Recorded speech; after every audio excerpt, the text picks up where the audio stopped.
তো যা হবে কেন, ওটা এই জায়গায় মাত্রা আছে, দেখছো? হুম, কি হবে? বানান করো আগে। রি।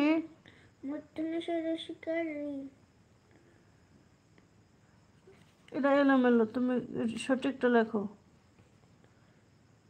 মুখে বলো।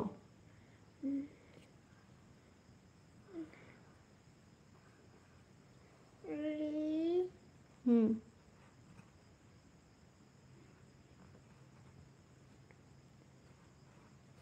হুম,